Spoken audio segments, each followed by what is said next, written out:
जी, वालेकुम अस्सलाम।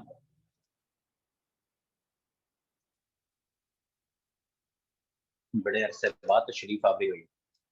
अच्छा जी, तो हमारा कल का लेक्चर हो गया था करंट अफ़ेयर्स का। कल हमने क्या देखा पाकिस्तान के जो वोट ऑफ नो कॉन्फिडेंस था, उसको देख लिया। उसके बाद हमने जो कैबिनेट हमारी थी पाकिस्तान की नई बनी है, 23वें वज़ीर-ए-आज़म के अंडर, उसको हमने देख लिया। उसमें कुछ चेंजिंग जो हुई हैं, डीजीएफआईए जैसे चेंज हुए हैं, आईबी चेंज हुए हैं, उनको देखा था। अभी 2 अभी जैसे बल्कि वो जो आज़ाद कश्मीर के जो वज़ीर-ए-आज़म चेंज हुए हैं, सरदार इलियास, उनको हमने कल देख लिया था। उसके बाद 2 चेंजिंग है, अभी हुई तो नहीं है, लेकिन वैसे ही क्योंकि कल सफ़ीर पूछ भी रहा था सिंध के गवर्नर का, तो सिंध के गवर्नर के लिए एमक्यूएम की हैं जलील मेरे ख़्याल नसरीन जलील उनका नाम है, ठीक है? If I am not wrong मैंने आज ही उनका नाम सुना है, पहली दफ़ा तो अभी दिमाग में बैठ नहीं रहा। तो उनका नाम है मेरे ख़्याल में नसरीन जलील है। तो उनका नाम भेज दिया सदर को, गवर्नर के लिए। तो बेगम राना लियाकत अली खान के बाद पाकिस्तान की दूसरी जौन-सी हैं वो गवर्नर बनेगी। आपको पता है अभी तक सिर्फ़ वो पहली जौन-सी हैं और आखिरी जौन-सी हैं वो बेगम राना लियाकत अली खान थे, जो कि पाकिस्तान की 73 के अंदर क्या है, सिंध की गवर्नर बनी थी और वो पाकिस्तान की पहली और आखिरी फीमेल जौन-सी हैं वो गवर्नर। उसके बाद दूसरा जौन-सा है पंजाब का गवर्नर अभी हमने कल देखा था उमर सरफराज चीमा। तो कल अभी मैंने लिखवाया है कि पंजाब का गवर्नर कौन है उमर सरफराज चीमा। मैंने कहा था वो चेंज हो जाएगा। और अभी कल ही उसके लिए भी समरी जब लेक्चर खत्म हुआ तो रात को मैं जब न्यूज़पेपर पढ़ रहा था, तो उसमें वो समरी मैंने देखी है दोबारा। तो उसमें बलीगुर रहमान साहब हैं, भावलपुर से उनका ताल्लुक है और पहले वज़ीर भी रह चुके हैं वो एजुकेशन के नून लीग के दौर में। तो उनका नाम भेजा गया है गवर्नर पंजाब के लिए।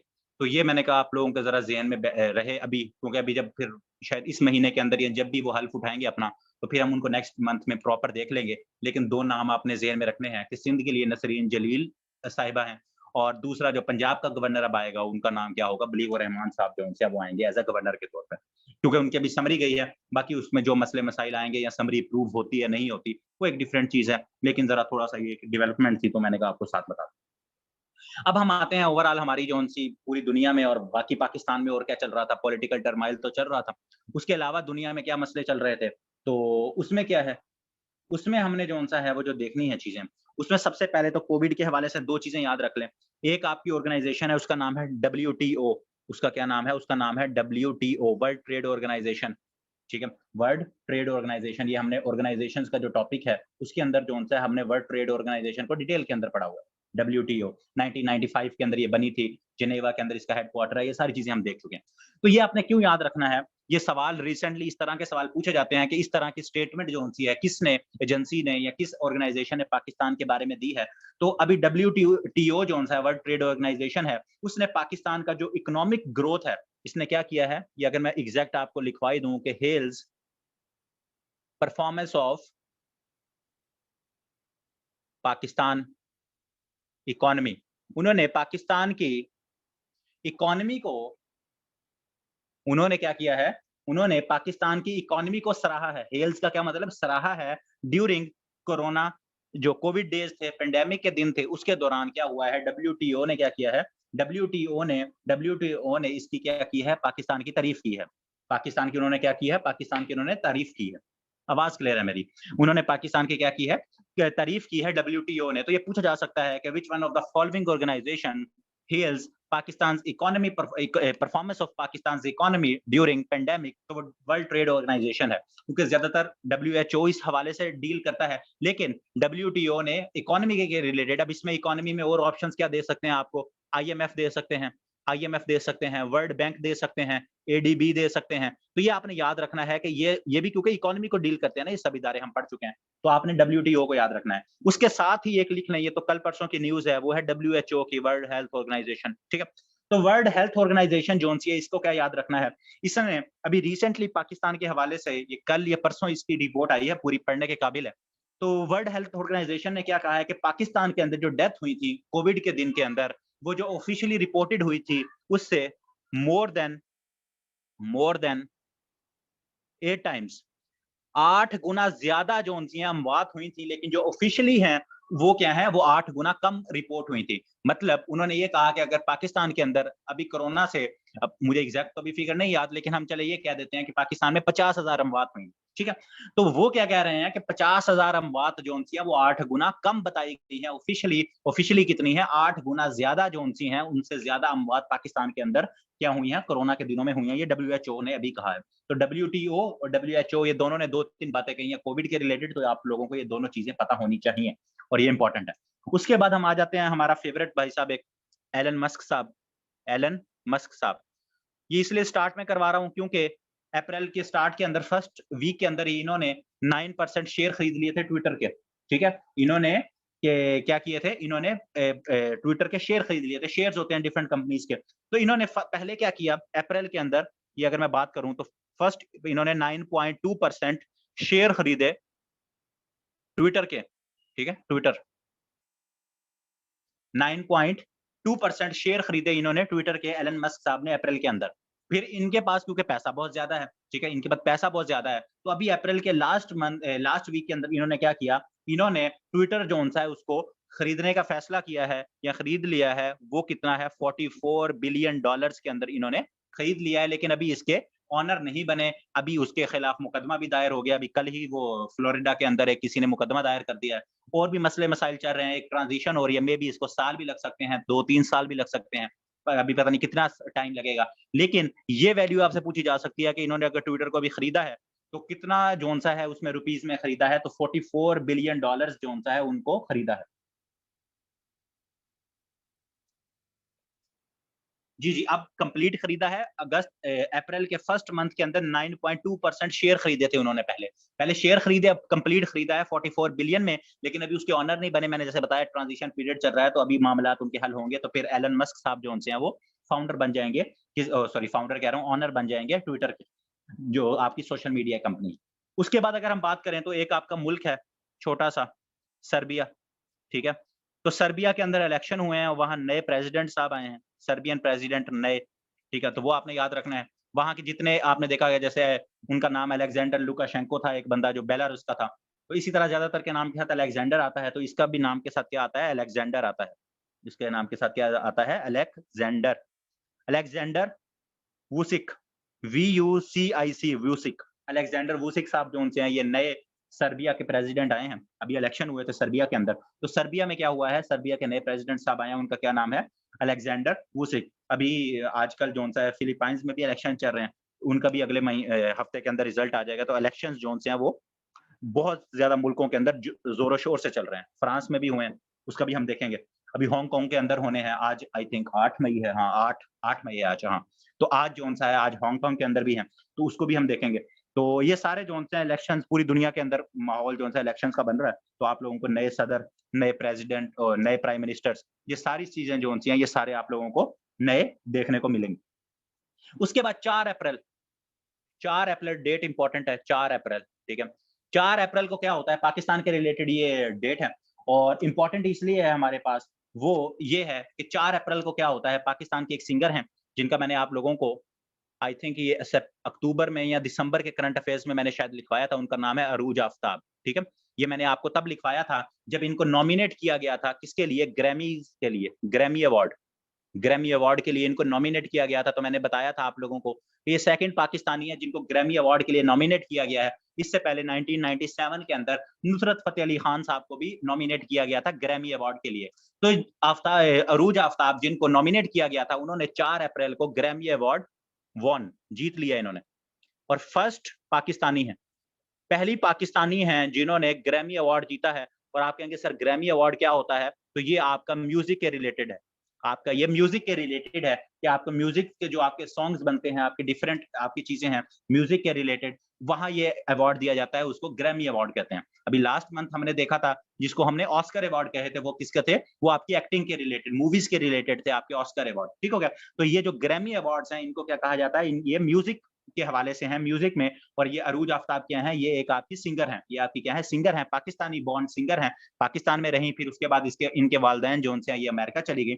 तो अभी आजकल आई थिंक कल परसों ये लास्ट वीक ही ये अभी व्हाइट हाउस भी गई हुई थी। सदर जो बाइडेन ने भी इनसे मुलाकात की है, अरूज आफ़ताब ने। तो ये फर्स्ट पाकिस्तानी है जिन्होंने ग्रैमी अवार्ड जीता है और ग्रैमी अवार्ड अगर कोई पूछ ले, तो इसको ऑस्कर के साथ कन्फ्यूज़ नहीं करना। वो आपका क्या है, वो एक्टर्स वगैरह, वो मूवीज़ के रिलेटेड दिया जाता है और ग्रैमी अवार्ड्स जो हैं, ये म्यूज़िक के हवाले से ये आपको दिए जाते हैं। ठीक हो गया। और ग्रैमी अवार्ड के बारे में अगर थोड़ा-सा लिखना है, तो पहली दफ़ा ये ग्रैमी अवार्ड जो-सा 1959 के अंदर दिया गया था। ये क्या है? 1959 के अंदर पहली दफ़ा दिया गया था और अभी ये जो 2022 के अंदर सेरेमनी हुई है, ये जिसमें अरूज आफ्ताब को मिला है, ये कौन-सी सेरेमनी हुई है? ये 64th अवार्ड दिया गया है, 64th, ये भी साथ लिख लें। और वो मैंने साथ बोल दिया आप लोगों को कि नुसरत फ़तेह अली खान का ये पहले भी बताया हुआ कि नुसरत फ़तेह अली खान को 2 दफ़ा नॉमिनेट किया गया था, 2 डिफरेंट गानों के लिए। उनकी कव्वालियाँ थी आई थिंक या पता नहीं। तो वो उस वक़्त 1997 के अंदर उनको नॉमिनेट किया गया था। ठीक हो गया? और बल्कि सबसे इम्पोर्टेंट चीज़ अगर ऐसे पूछ तो सकते हैं कुछ भी कि अभी जो अरूज आफ्ताब को मिला है, उनका गाना जिसके ऊपर उनको मिला है, उसका नाम है मोहब्बत। उनका क्या नाम है? मोहब्बत, जिनके ऊपर इनको अवार्ड मिला है। तो अगर पीपीएससी वाले आपसे पहली पाकिस्तान की मूवी का नाम पूछ सकते हैं कि पाकिस्तान की पहली मूवी क्या थी, तो वो पाकिस्तान ये भी पूछ सकते हैं कि अरूज आफ्ताब को अगर अवार्ड मिला है, तो वो कौन-सी गाने के ऊपर मिला है। तो आपको हर चीज़ जो-सी है वो पता होनी चाहिए। तो मोहब्बत गाना उनका था जिसके ऊपर उनको क्या है ग्रैमी अवार्ड मिला है और ये म्यूज़िक की दुनिया में सबसे बड़ा अवार्ड जो-सा है ये माना जाता है ग्रैमी अवार्ड।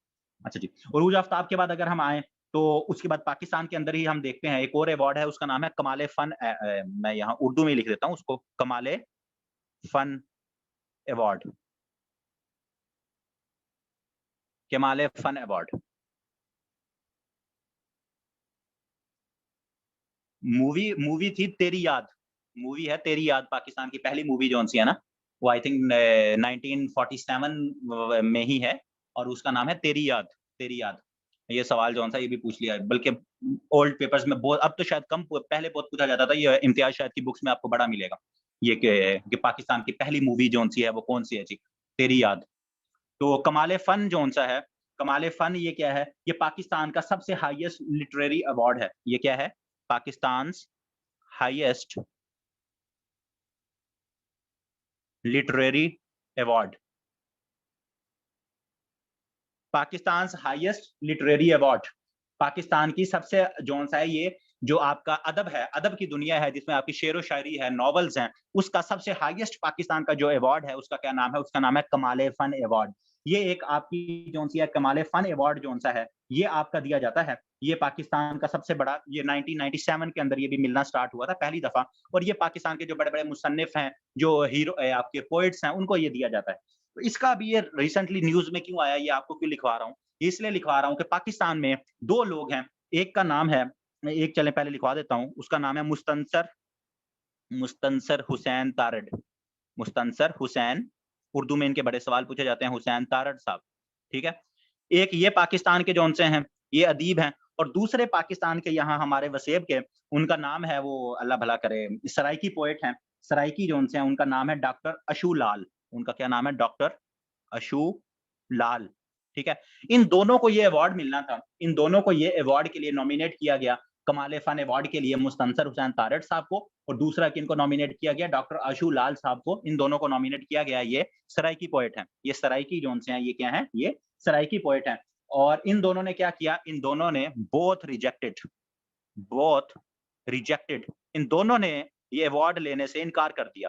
अब उसकी डिफरेंट रीज़न्स हैं। डॉक्टर अशू लाल साहब ने तो इस वजह से इनकार किया, उन्होंने कहा कि ये जो हुकूमत है, इस हुकूमत का तो नहीं कहा, उन्होंने कहा स्टेट। उन्होंने कहा ये जो स्टेट है, ये क्या कहते हैं एंटी पुअर है, एंटी पीपल हुकूमतें हैं, एंटी मतलब गरीबों के खिलाफ काम करते हैं, तो मुझे क्या फ़ायदा इनसे? इसकी जौन-सी कमाल-ए फ़न अवार्ड है, इसकी 1 मिलियन प्राइज़ मनी थी। 1 मिलियन, 1 मिलियन, ठीक है? 10 लाख रुपया इसमें मिलना था। तो जो उन्होंने क्या किया, ये डॉक्टर अशू लाल साहब ने क्या किया, रिजेक्ट किया कि ये गवर्नमेंट जो-सी है, वो लोगों के भलाई के लिए काम नहीं करती। लोगों को जब ये तंग करती है, तो मैंने इससे अवार्ड लेके क्या करना है? तो उन्होंने रिजेक्ट कर दिया। मुस्तनसर हुसैन तारड़ साहब ने क्या किया, उन्होंने भी रिजेक्ट कर दिया। क्यों? उन्होंने ये कहा कि भाई, मैं तो इतना बड़ा जो-सा है एक अदीब हूँ और मुझे तो 2016 के अंदर सितारा इम्तियाज़ भी मिल चुका है। मुस्तनसर हुसैन तारड़ साहब को 2016 के अंदर सितारा इम्तियाज़ भी मिल चुका है। उन्होंने कहा कि आज तक कभी तारीख में ऐसा नहीं हुआ, 1997 से लेकर अब तक आज की तारीख में कभी भी ऐसा नहीं हुआ कि ये जो कमाल फन अवार्ड है, ये 2 लोगों के दरमियान तक़सीम किया गया हो। या तो एक बंदा होता है जो डिज़र्विंग होता है, कभी भी ये नहीं हुआ कि 2 बंदे हैं उनके दरमियान लिटरेरी जो अवार्ड है उसको तक़सीम कर दिया जाए।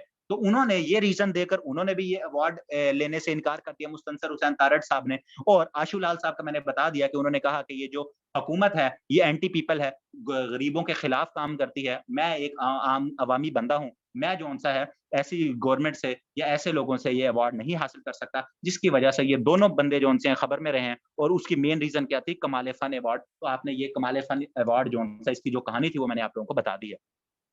और ये जो सा है 1997 के अंदर पहली दफ़ा जो सा है ये कमाल फन अवार्ड दिया गया। तो इसके हवाले से भी मैं भी कभी आप लोगों से पूछ ले सवाल। अच्छा जी, कमाल फन अवार्ड के बाद अगर हम थोड़ा-सा आगे चलें, तो हमने पीछे 2 महीनों के अंदर हम ज़्यादातर हमारे करंट अफेयर्स जो हुए हैं, जो यूट्यूब के ऊपर अपलोड हैं, उसमें क्या है, उसमें हमने जे 2-3 चीज़ें देखी थी यूक्रेन वॉर की, ठीक है? जैसे जी 24 फ़ेब को वो स्टार्ट हो गई थी। उसके बाद खान साहब भी उधर गए, फिर मैंने वहाँ मारियोपोल का आपको ज़िक्र बताया, खार्किव का बताया। कि वहाँ किस तरह जो उनसे मसले-मसाइल चल रहे हैं। उनका जो कैपिटल है कीव, मैंने बताया था कि कीव के अलावा आपने मारियोपोल और दूसरा क्या नाम है खार्किव, ये 2 शहरों का नाम याद रखना है क्योंकि वहाँ हेवी बम्बार्डमेंट हुई थी और वहाँ जो उनसे हैं वो क्या थे, वो न्यूज़ में रहे थे। अब तीसरा एक शहर है यूक्रेन और उसके हवाले से जो आपने याद रखना है उसका नाम है बूचा, BUCHA आई थिंक यही से पढ़ा जाएगा बूचा। ये क्या है? सिटी इन यूक्रेन, ये सिटी है इन यूक्रेन। अब ये क्यों खबरों के अंदर रहा? अब इसमें 2 तरह से सवाल पूछे जा सकते हैं। एक तो कि बूचा जो-सा है ये कहाँ का शहर है? तो ये यूक्रेन का सिटी है, ये यूक्रेन का सिटी है। दूसरा बूचा मसाकार, मैसा मैसाकर, कत्ल-ओ-गारत, ठीक है? अब वहाँ क्या हुआ? अब ये भी पूछा जा सकता है कि बूचा मसाकार जो-सा है वो कहाँ हुआ? तो आपका यूक्रेन के अंदर हुआ। किसने किया? रशिया ने किया, ठीक है? अब वहाँ क्या हुआ है? वहाँ जो लोग थे जब रशिया ने हमला किया तो एक छोटा-सा शहर था बूचा, वहाँ रशिया की फ़ौज गई। उन्होंने काफ़ी जो-सा ज़ुल्म-ओ-सितम किए, लोगों को सीधा फायर करके मारा गया। वहाँ इज्तिमाई कब्रें भी मिली हैं जहाँ उन्होंने लोगों को दफनाया। ख़वातीन जो-सी हैं वहाँ उनके रेप किए उन्होंने और काफ़ी जो-सा है उसको जो-सा है वार क्राइम्स के ज़ुमरे में यूएन ने उसे कहा है कि ये जो बूचा मैसाकार हुआ है, तो ये इसके हवाले से काफ़ी ज़्यादा इसी इसी के रिलेटेड ही ये हुआ है कि जब ये बूचा मैसाकार का सामने आया, इसके साथ ही लिखवा देता हूँ, यूनाइटेड नेशन की एक होती है UN human rights council, human right council, ठीक है? उसका मेंबर था रशिया, तो इसमें से क्या हुआ है, रशिया को निकाल दिया गया है, रिमूव्ड। रशिया को निकाल दिया गया ह्यूमन राइट काउंसिल में से किसमें से? बूचा मैसाकार के बाद।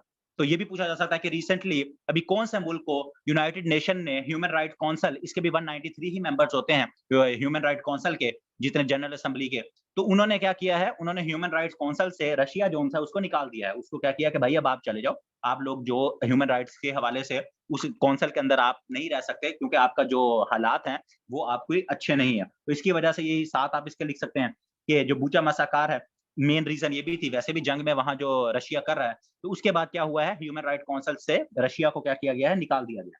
उसके बाद जौन-सा है यहाँ इसी की बात करें, तो 2-3 मुल्क हैं छोटे-छोटे से, 2-3 मुल्क हैं छोटे-छोटे से। एक का नाम है कोसोवो, ये शहर है उसके अंदर कत्ले-आम, मसाकार जौन-सा है वो कत्ले-आम को कहते हैं ना, वहाँ कत्ले-आम हुआ है। अच्छा, उसके बाद इसी के हवाले से रशिया के साथ ही जौन से हैं 2 मुल्क हैं, उनको अगर हम कहें तो उनका एक का नाम कोसोवो है और एक बोस्निया है आपका। एक मुल्क का क्या नाम है? कोसोवो। ये क्योंकि अगर हम ये कर रहे हैं तो साथ ही मैं बता देता हूँ एंड बोस्निया। अच्छा ये बोस्निया सिंपल नहीं है, बोस्निया का पूरा नाम भी है बोस्निया एंड क्या कहते हैं उसे हर्ज़िगोविना। बोस्निया एंड ये एक ही मुल्क का नाम है, हर्ज़िगोविना। आई थिंक यही स्पेलिंग होगी, ठीक है? हर्ज़िगोविना। तो ये हर्ज़िगोविना ये एक ही मुल्क है याद रखिएगा, ये एक ही मुल्क है, बोस्निया, ठीक है? जहाँ के वो चीचेन मुसलमान हैं, वो इधर ही रहते हैं, चीचेन मुसलमान। अच्छा बोस्निया एंड हर्ज़िगोविना और कोसोवो ये 2 मुल्क हैं। अब जब हमने देखा था फ़ेब के करंट अफ़ेयर्स के अंदर कि जो यूक्रेन के ऊपर हमला किया था रशिया ने, सबसे बड़ी उसकी रीज़न क्या मैंने बताई थी, नेटो बताई थी आप लोगों को, ठीक है? हमने नेटो डिटेल में की भी थी। तो उन्होंने क्या कहा था कि ये नेटो का हिस्सा बनना चाहते हैं और नेटो का ये मतलब है कि रशिया कह रहा था कि नेटो की जो फोर्सेस हैं वो हमारे बॉर्डर के पास आ जाएँगी। अब कोसोवो और बोस्निया जोन से हैं ये भी रशिया के बिल्कुल बॉर्डर पे लगते हैं। अब इन दोनों ने क्या कहा है, इन दोनों ने कहा है कि भाई हम लोग they wanted to become member of NATO.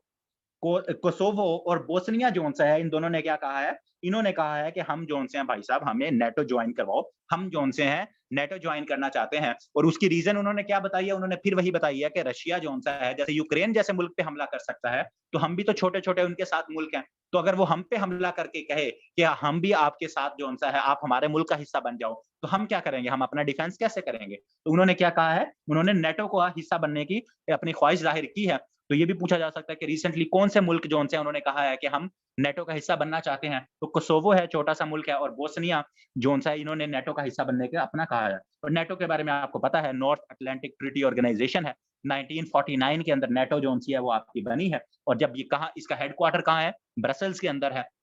ये मैं जल्दी-जल्दी बता देता हूँ ताकि आपका रिपीट हो जाए, ज़्यादातर आप लोगों को पता है ये सारी चीज़ें। हमने की हुई हैं। और इसके जब ये बना था, तब इसके 12 फाउंडिंग मेंबर्स थे, और अब इसके करंट कितने मेंबर्स हैं? अभी करंट इसके 30 मेंबर्स हो चुके हैं। और लास्ट जोन-सा है मैसिडोनिया, ये मैं लिखवा देता हूँ, वैसे भी लिखवाया हुआ है मैसिडोनिया।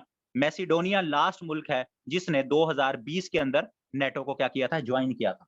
2020 के अंदर last country to join NATO वो कौन है? वो मैसिडोनिया है, या इसे नॉर्थ मैसिडोनिया भी कहा जाता है। तो इसने 2020 के अंदर नेटो को जॉइन किया था। और ये कब बनी थी? जब बनी थी तब 12 मेंबर्स थे इसके, और 1949 के अंदर आपकी ये नेटो जोन सी है वो बनी थी। तो उसके बाद अगर हम बात करें, नेटो के बाद दोबारा ज़रा पाकिस्तान की तरफ ही आएँ, तो 5 अप्रैल डेट इतनी इम्पोर्टेंट नहीं है, सिर्फ बोल देता हूँ 5 अप्रैल।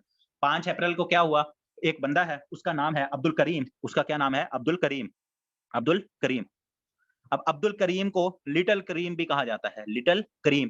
अब इसके हवाले से 2 सवाल पूछे जा सकते हैं। एक तो अब्दुल करीम या लिटिल करीम जौन-सा है, क्या कहते हैं, क्या कहते हैं, ये कौन है? तो याद रखिएगा ये माउंटेनियर है। ये ये जो आपके कोहे पेमा होते हैं, ठीक है?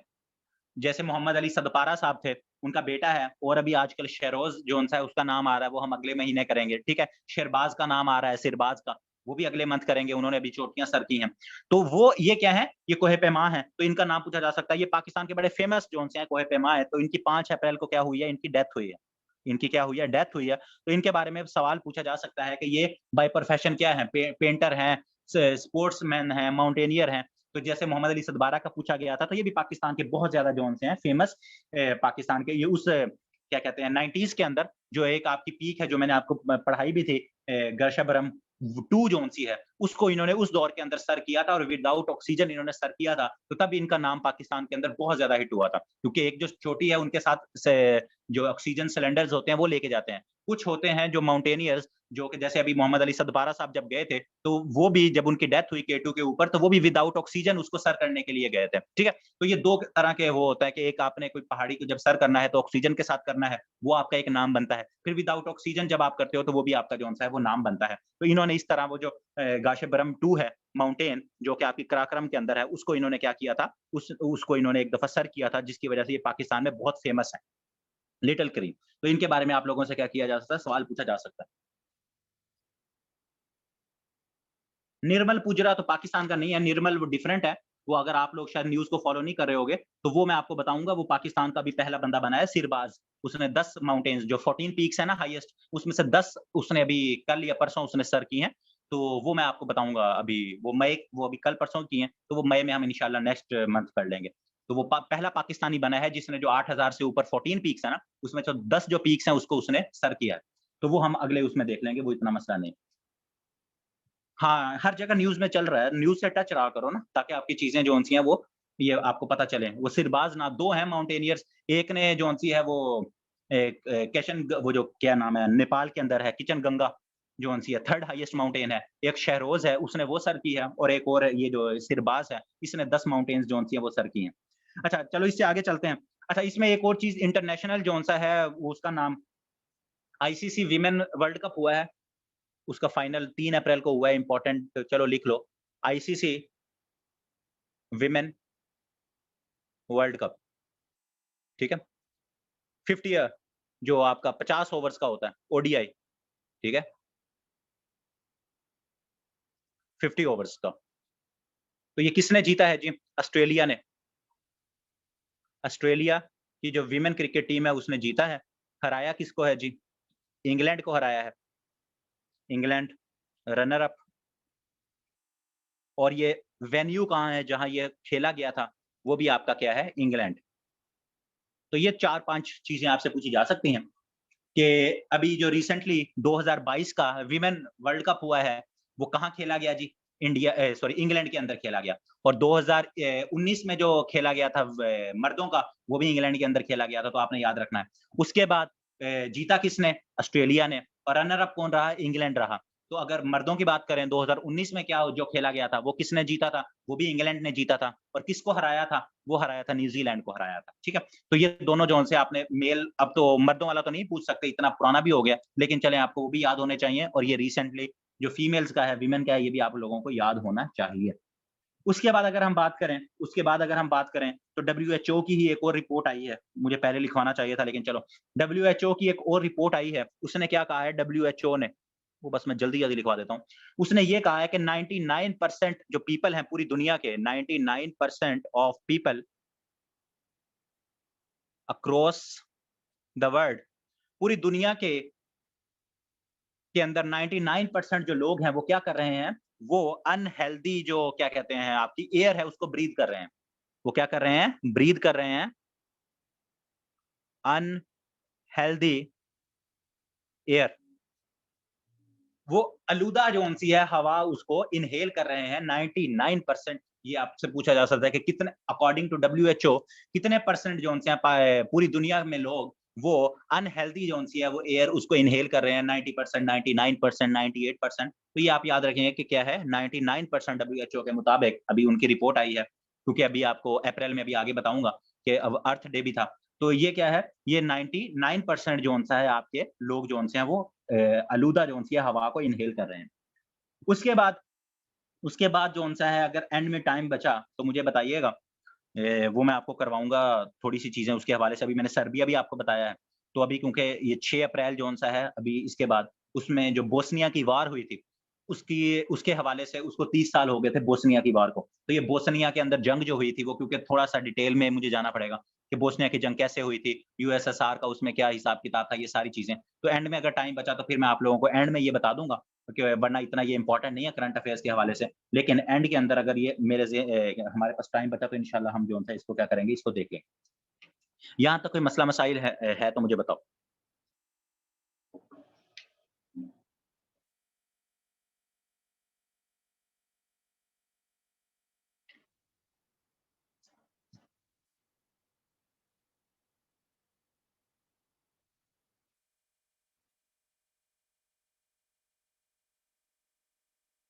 फाइनल फाइनल वो फाइनल की मैंने बात की 3 अप्रैल को फाइनल, वो इम्पोर्टेंट नहीं है।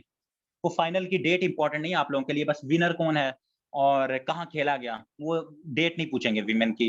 वैसे तो उनकी भी नहीं पूछते, बॉयज़ की भी नहीं पूछते, लेकिन ये नहीं पूछेंगे। पाकिस्तान नेटो का मेंबर ही नहीं था कभी। Pakistan was never a member of NATO. NATO कौन-सी है ये, पाकिस्तान उसमें कभी भी मेंबर नहीं रहा नेटो और ना ही पाकिस्तान का नेटो का कोई रोल। अच्छा जी। उसके बाद पाकिस्तान के हवाले से ही हम 1-2 चीज़ें और देख लेते हैं। एक औरत है उनका नाम है शायरा बीबी। उनका क्या नाम है? शायरा बीबी। शायरा बीबी जौन-सी हैं, इनका ताल्लुक कहाँ से है? ये हमारे लिए इम्पोर्टेंट क्यों है? ये पहली पहली खातून काउंसलर बनी हैं। ये पहली क खातून जौन-सी हैं वो क्या बनी हैं? काउंसलर बनी हैं। कहाँ से बनी हैं? चित्राल में। जीबी के अंदर पहली खातून जौन-सी हैं ये काउंसलर बनी हैं चित्राल के अंदर। तो जीबी में उससे पहले जौन-सी हैं कोई भी ख़वातीन जौन-सी हैं वो इस तरह से काउंसलर या इस तरह में नहीं उसमें थी। तो ये शायरा बीबी जौन-सी हैं, इनका ताल्लुक जौन-सा है चित्राल, गिलगित-बल्तिस्तान से है और चित्राल के अंदर जितने वहाँ कैंडिडेट थे सारे बाकी क्या कहते हैं मर्द थे और ये आज़ाद उम्मीदवार के तौर पर लड़ी और इन्होंने सबको हराया और सबसे ज़्यादा वोट जौन-से हैं इनको मिले शायरा बीबी को। तो इनका नाम भी आप लोगों से पूछा जा सकता है कि ये काफ़ी अभी रिसेंटली न्यूज़ में रही हैं, तो ये भी आप लोगों को पता होना चाहिए। उसके बाद जौन-सा है हमारे पास यहाँ 6 अप्रैल को वैसे डेट डेट चले ना लिखें 6 अप्रैल को, जो कुवैत का प्राइम मिनिस्टर है, कुवैत कुवैती प्राइम मिनिस्टर, उन्होंने क्या कर दिया अपनी कैबिनेट समेत रिज़ाइन कर दिया। उन्होंने क्या कर दिया रिज़ाइन कर दिया और ये कुवैती प्राइम मिनिस्टर वो हैं और वहाँ उनके बारे में सबसे बहुत ज़्यादा सवाल जौन-सा ये पूछा जाता था इनके बारे में। इनका नाम पूछा जाता था कि who is the prime minister of Kuwait? तो उनका नाम क्या था? उनका नाम था शेख सबाह अल अहमद। उनका क्या नाम था? शेख सबाह अल सबा। बस आप इनका नाम जौन-सा है, शेख सबा आपने याद रखना है। शेख सबा अल हम्माद और सबा। ये इनके प्राइम मिनिस्टर थे, इन्होंने कैबिनेट समेत रिजाइन कर दिया और वहां कुवैत के अंदर एक अच्छा खासा बहरान जो था वो शुरू, अभी तक कोई नया प्राइम मिनिस्टर अनाउंस नहीं किया गया।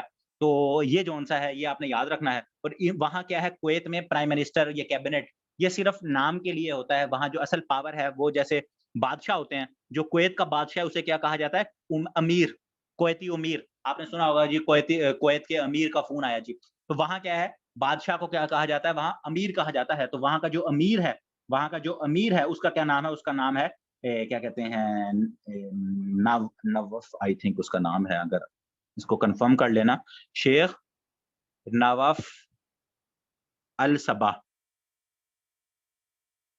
अल सबा नहीं है, वो पुराना था, अल अहमद होगा। इसको कंफर्म कर लेना कि जो कुवैत का अमीर है उसका क्या नाम है, शेख नवाफ अल अहमद। ठीक है, शेख नवाफ अल अहमद जोन से हैं, ये क्या है, कुवैत के अमीर हैं। क्यों ये इंपॉर्टेंट क्यों है, क्योंकि 2020 के अंदर आई थिंक नवंबर या सितंबर के अंदर, सितंबर होगा, सितंबर 2020 के अंदर उनके एक बहुत पुराने शेख थे, उनका नाम था सब्बाह अल सब्बाह। ठीक है, उनका क्या नाम था, शेख सब्बाह। तो वो जो शेख सब्बाह साहब थे, वो जो शेख सब्बाह साहब थे, उनकी वफात हो गई। तो जब उनकी वफात हो गई तो ये फिर नए अमीर आए हैं। ये कब से चल रहे हैं, ये 2020 से ये चल रहे हैं, 2020 सितंबर से भाई साहब ये शेख नवाफ अल अहमद साहब जो हैं यही चल रहा है। ठीक है, तो ये जो है कुवैत अमीर का आपको पता होना चाहिए। इसके साथ आप लोगों का ये भी रिवाइज हो गया, क्योंकि ये बहुत बड़ी डेवलपमेंट थी कि कुवैत के प्राइम मिनिस्टर ने विद कैबिनेट रिजाइन कर दिया है। तो इसी के साथ आप लोगों का ये जो शेख का जो कुवैत है, कुवैत का जो शेख है उसका नाम भी खबरों में बहुत ज्यादा रहा है। कह रहे थे कि इन दोनों शेखों के दरमियान कोई आपस में मसले मसाइल चल रहे थे। तो ये इनमें से कोई भी नाम आप लोगों से पूछा जा सकता है, तो ये भी इंपॉर्टेंट है हमारे। फिर जैसे मैंने आपको बताया कि पूरी दुनिया में बड़े इलेक्शन हो रहे हैं। अच्छा हाँ, इलेक्शन कुवैत से यहाँ याद आया, डेट इंपॉर्टेंट है, 2 अप्रैल, मैं भूल जाऊँ इससे पहले, 2 अप्रैल, 2 अप्रैल 2022 को क्या हुई है, यमन ट्रूस हुई है। यमन ट्रूस, ट्रूस क्या है, मुआहिदा। ठीक है, अब यमन ट्रूस में क्या है, यमन ट्रूस के अंदर उन्होंने 2 महीने के लिए 2 month cease fire, cease fire.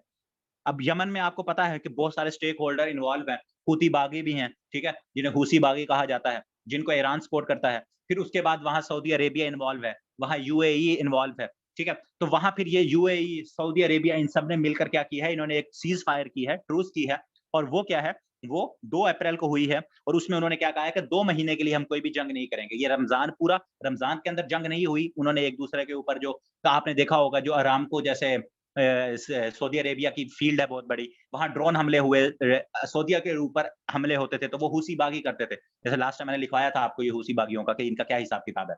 तो वो और फिर क्या होता था जब हूसी बागी वहाँ हमला करते थे, तो सऊदी अरेबिया, यूएई वापस बमबारी करते थे, तो वहाँ नुकसान होता था। तो उसके लिए क्या किया है, ये 2 महीने की सीज़ फायर हुई है और ये कब हुई है, 2 अप्रैल को, और ये अब 2 महीने तक जोन सी यही सीज़ फायर जोन सा ये चलेगा। इसके बाद अभी जोन सा एक्सटेंड करते हैं, नहीं करते, मुज़ाकरात हो रहे हैं। अल्लाह करे कि मुज़ाकरात जो उनसे हैं वो अच्छी तरह कामयाब हो जाएँ।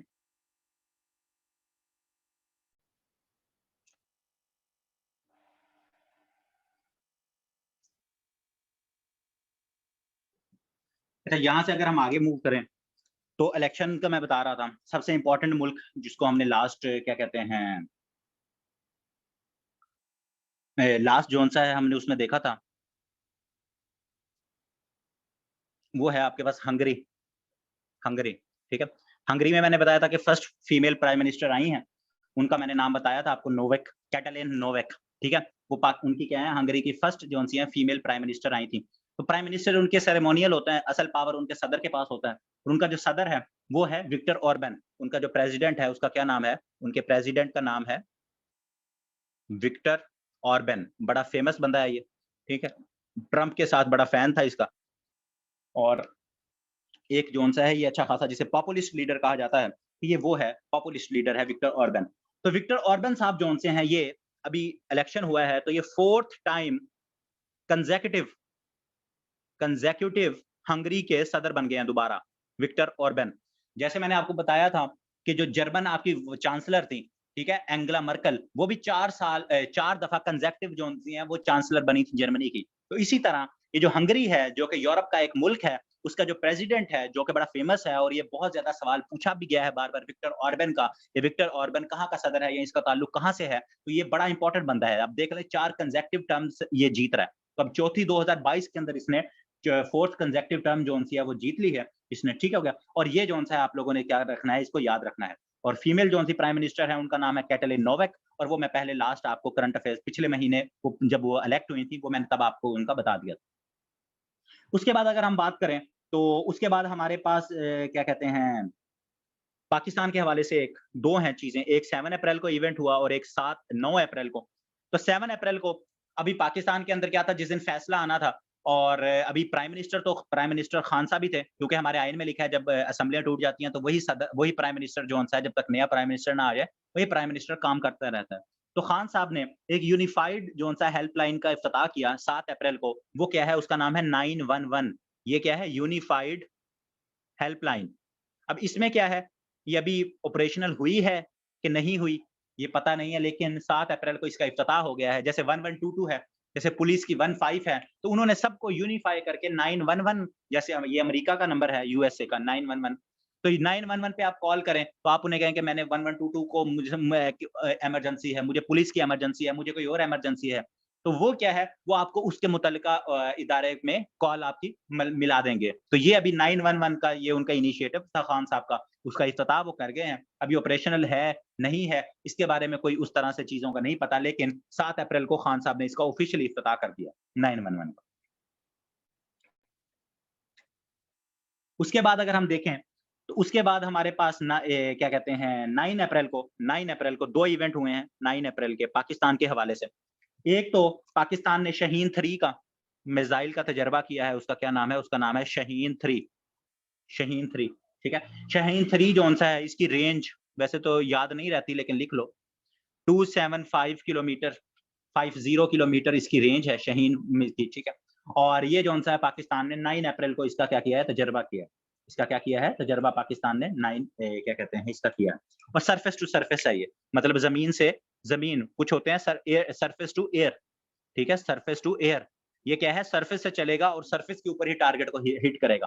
शाहीन मिसाइल जो है सरफेस टू सरफेस ये मिसाइल है। तो ये 9 अप्रैल को पाकिस्तान ने इसका क्या है, तजर्बा किया है। इसके हवाले से 9 अप्रैल दूसरा इंपॉर्टेंट क्यों है? पाकिस्तान में एक इंसान रहता है और उसका ताल्लुक जो-सा एक जमात से है, उसका नाम है जमात उद दावा, और उसका क्या नाम है बंदे का, उसका नाम है हाफिज़ सईद। उसका क्या नाम है? हाफिज़ सईद। हाफिज़ सईद जो-से हैं, इनको टेररिज़्म के तहत, इनको टेररिज़्म, एंटी टेररिज़्म एटीए जिसे कहा जाता है, वो भी चले बाद में बता देता हूँ। हाफिज़ सईद साहब को 9 अप्रैल को, ये 9 अप्रैल को ही 33 ईयर जेल इनको सज़ा हुई है, 33 ईयर क्या कहते हैं, सेंटेंस हुआ है, उनको जेल में सेंटेंस किया गया है 33 साल के लिए हाफिज़ सईद साहब को। और हाफिज़ सईद कौन है? मैंने बताया है कि हाफिज़ सईद जो-सा है, और इनको ये किसके अंडर ये बुक हुए हैं? एटीए, एंटी टेररिज़्म एक्ट, एटीए, और एंटी टेररिज़्म एक्ट जो-सा है वो 1997 के अंदर बना था। ये दोनों सवाल पूछे जाते हैं, ठीक है? कि एंटी टेररिज़्म एक्ट जो-सा है कब बनाया था? तो ये मैंने आपको उसमें करवाया था पाकिस्तान अफेयर्स के अंदर, 1997 के अंदर एटीए आया था, एंटी टेररिज़्म एक्ट। और ये कौन-सा है, एंटी टेररिज़्म एक्ट, उसके तहत हाफिज़ सईद जो-सा है उसको के टेररिज़्म की, इन्होंने टेररिज़्म की है, ये टेररिस्ट हैं, और इंडिया भी इनको क्या कहता है, टेररिस्ट कहता है। और इंडिया में जितने भी हमले हुए हैं, सबकी ज़िम्मेदारी जो-सी है वो इंडिया हाफिज़ सईद के ऊपर डालता है। तो और इनकी जमात का क्या नाम है? इनकी जमात का नाम है जमात उद दावा, जमात उद दावा, ठीक है? जमात उद दावा। और दूसरा जो-सा है जिसका नाम पहले क्या था, लश्कर-ए तैयबा, लश्कर-ए तैयबा, ये दोनों जो-सी हैं इन्हीं की जमातें हैं, जमात उद दावा भी और लश्कर-ए तैयबा भी, ठीक हो गया? क्या है? लश्कर-ए तैयबा भी। और इनको 33 साल की जेल किस वजह से हुई है? टेररिज़्म के ऊपर, टेररिज़्म के ऊपर, ठीक है? एटीए लगा, तो एटीए क्या है? एंटी टेररिज़्म एक्ट है। तो इनको टेररिज़्म की बेस के ऊपर 33 साल की 9 अप्रैल को पाकिस्तान की एंटी टेररिज़्म कोर्ट ने क्या किया है? इनको सज़ा सुनाई है। अब ये 33 साल तक जो-सा है वो क्या है? जेल के अंदर रहेंगे, हाफिज़ सईद साहब। उसके बाद अगर हम बात करें हाफिज़ सईद से ज़रा थोड़ा-सा आगे, तो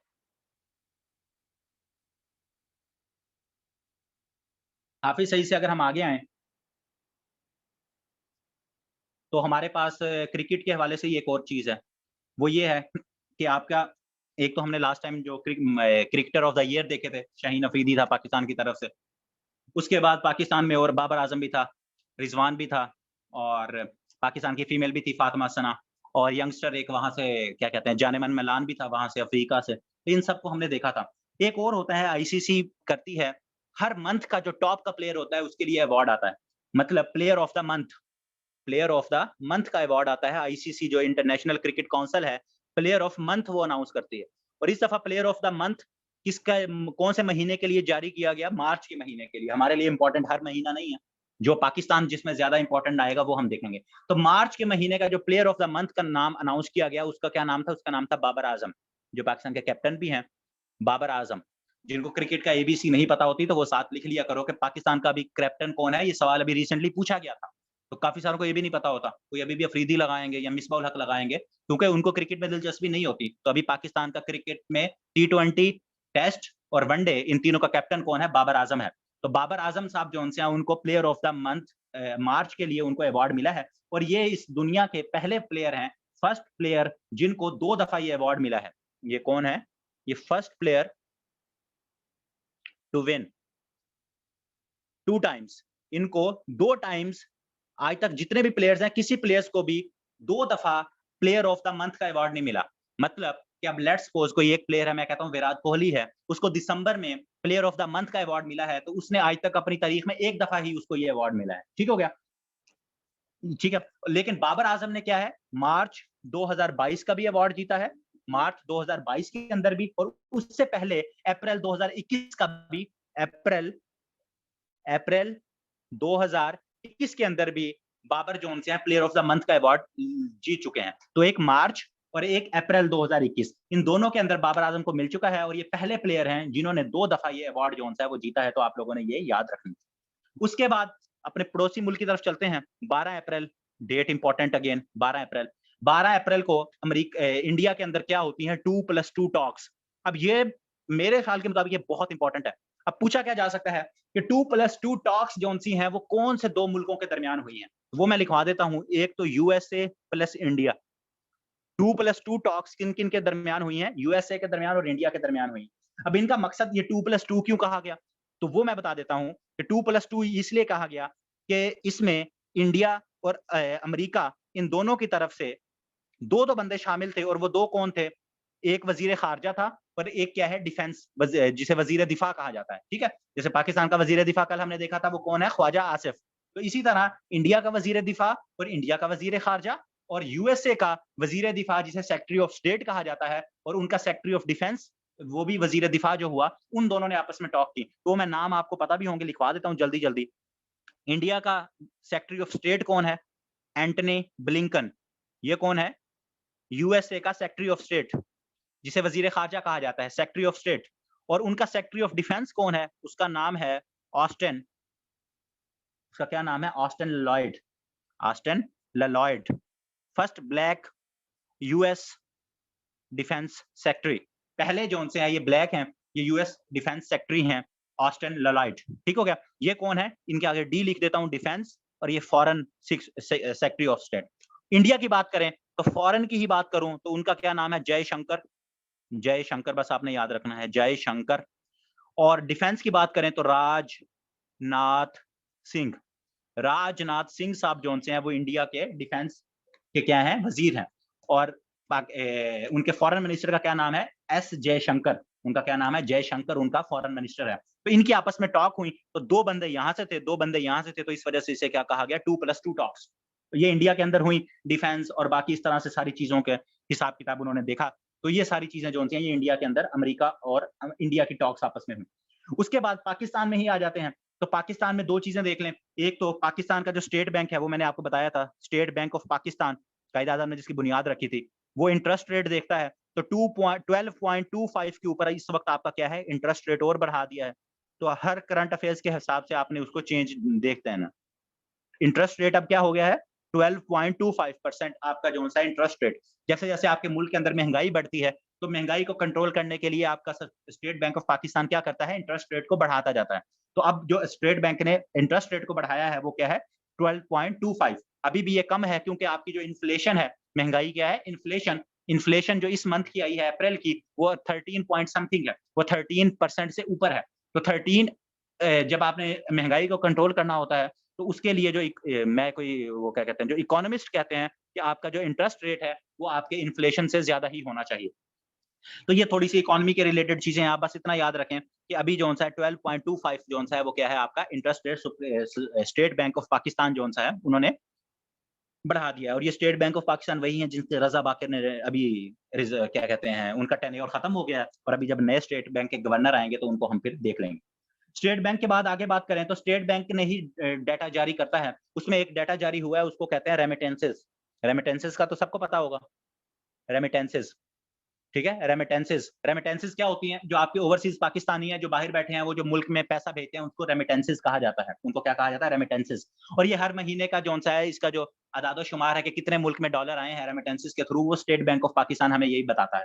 तो रेमिटेंसेस जो सी हैं पाकिस्तान की तारीख में all time high, all time high 1 month के अंदर, इन 1 मंथ, वो कौन सा महीना है जिसके अंदर आई हैं? वो है मार्च। तो आप कहेंगे सर अप्रैल में क्यों लिखवा रहे हो? क्योंकि मार्च खत्म होता है तो उसके बाद उसका डाटा आता है।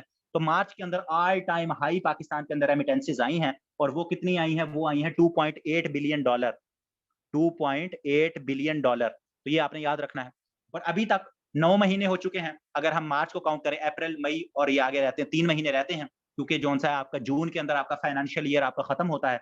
तो अभी तक आपकी जो सी है 23 बिलियन डॉलर की रेमिटेंसेस आपके बाहर के मुल्क में जो पाकिस्तानी रहते हैं वो भेज चुके हैं। कितने भेज चुके हैं अभी तक? टोटल 23 बिलियन डॉलर 9 मंथ के अंदर अभी तक, ठीक है, 9 मंथ के अंदर। जब ये पूरा महीना साल कंप्लीट हो जाएगा तो पता लग जाएगा कि आपके पास मेरे ख्याल में ये अराउंड पाकिस्तान की 30 बिलियन की रेमिटेंसेस बनेगी, क्योंकि एवरेज 2-2 बिलियन भी अगर हम लगाएं तो 3 महीने हैं, तो ये अराउंड पाकिस्तान की 30 बिलियन के करीब जो बाहर के मुल्क के पाकिस्तानी हैं जो पैसा भेजते हैं वो 30 बिलियन के अराउंड बन जाएगा। लेकिन ये आपने इंपॉर्टेंट है, ये याद रखना है, ठीक हो गया? लोन नहीं होता, ये लोन नहीं होता, वो पैसा भेजते हैं। अब बाहर में किसी का मामा चाचा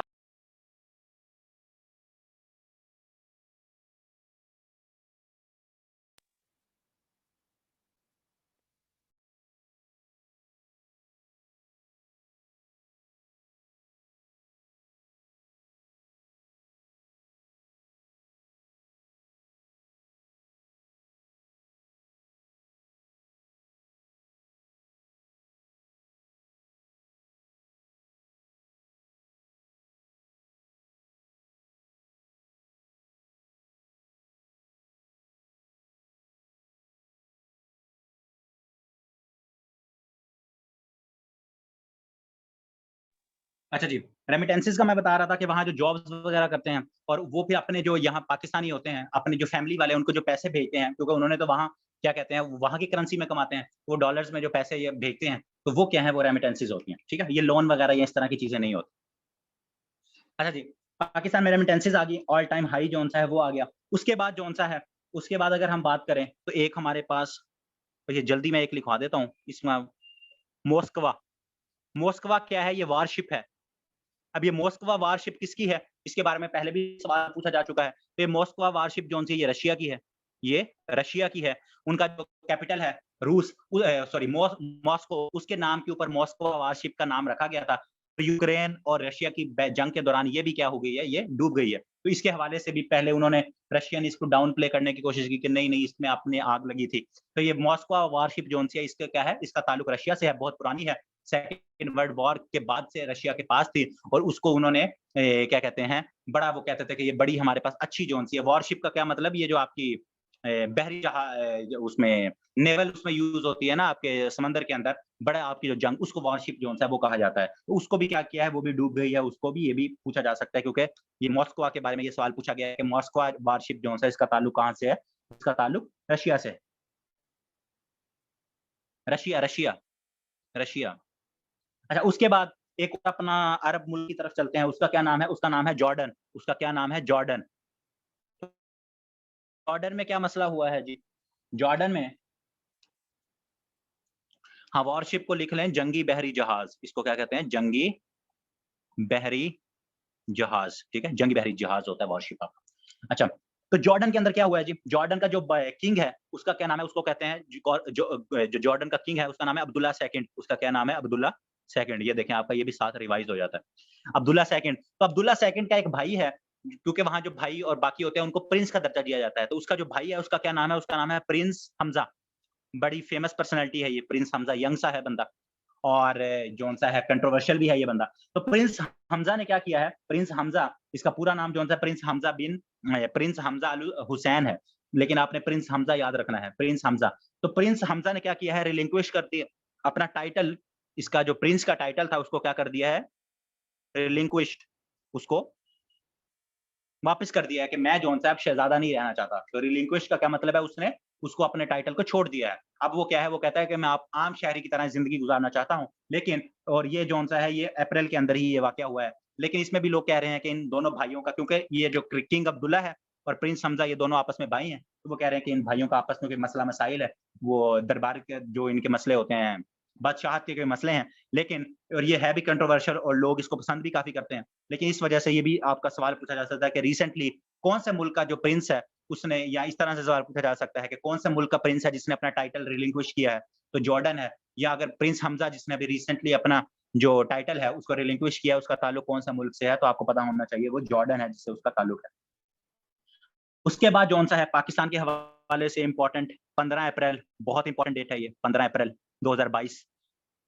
इस दिन क्या हुआ है, बिल्किस ईदी डाइड, बिल्किस ईदी, बिल्किस ईदी, उनकी डेथ हुई है। बिल्किस ईदी आपको पता है अब्दुल सत्तार ईदी की क्या थी, वाइफ थी, ठीक है? और इनकी जो डेथ हुई है 74 ईयर की एज के अंदर डेथ हुई है। ये भी सवाल पूछा जाएगा, क्योंकि अब्दुल सत्तार ईदी साहब के बारे में भी पूछा गया था। अभी रिसेंटली अली हसन गिलानी साहब की जब डेथ हुई, तब मैंने आपको लिखवाया था कि 92 आई थिंक उनकी एज थी। वो भी अभी एफपीएससी के अंदर सवाल आया था कि अली हसन गिलानी की डेथ हुई है, तो जब उनकी डेथ हुई है कितनी एज थी? तो बिल्किस ईदी की जब डेथ हुई है, उनकी एज कितनी है? 74 ईयर की एज में उनकी डेथ हुई है। और इनको दफनाया कहाँ गया है? कराची के अंदर। बरिड कहाँ है? कराची के अंदर इनको दफनाया गया है, ठीक है? कराची के अंदर उनको क्या किया गया है? बरिड, दफनाया गया है। ईदी फाउंडेशन के अब्दुल सत्तार ईदी साहब के साथ थी, और इनको इनकी डेट ऑफ बर्थ जो-सी है वो याद कर लेना आसान है। 14 अगस्त 1947 को जब पाकिस्तान बना था, उसी दिन ये पैदा हुई थी।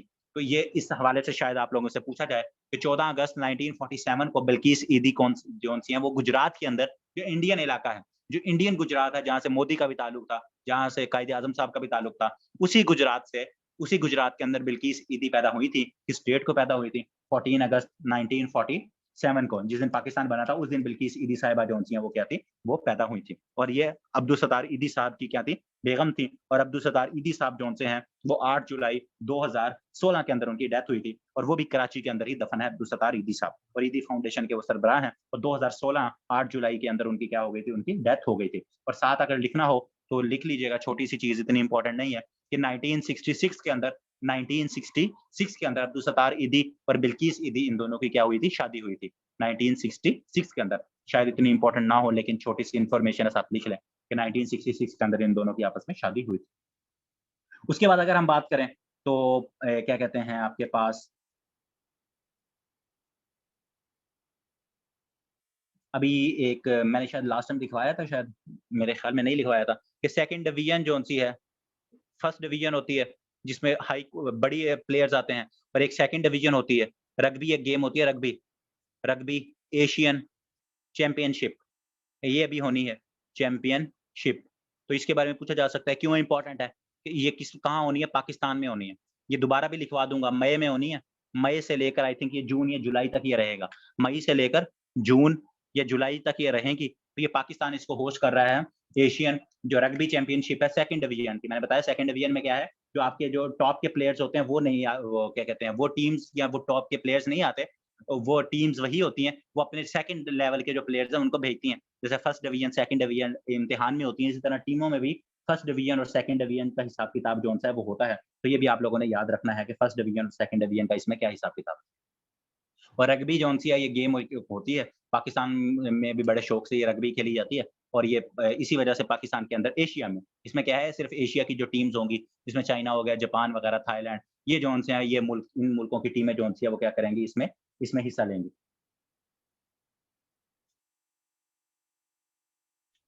अच्छा जी, इसके बाद अब हमारे पास थोड़ी-सी चीज़ें रह, थक तो नहीं गए?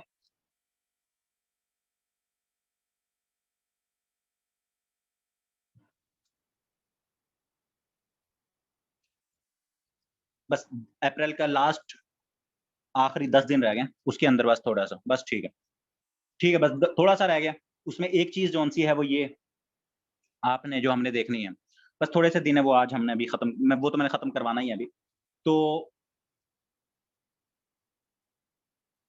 अच्छा, अब इसमें क्या है हमारे पास, मैंने आपको इसीलिए तो अभी तो 2 दिन में करवाए हैं। आधे हमने कल किए हैं, आधे आज किए हैं क्योंकि मुझे पता था ये काफ़ी लेंथी है। अच्छा, इलेक्शन का जैसे मैंने आपको बताया, तो इलेक्शन में फ्रांस फ्रांस के प्रेसिडेंट का नाम सबको पता है, इमैनुअल मैक्रोन, ठीक है? मैक्रोन जिसे पढ़ा जाता है, मैक्रोन, ठीक है? उसका क्या नाम है?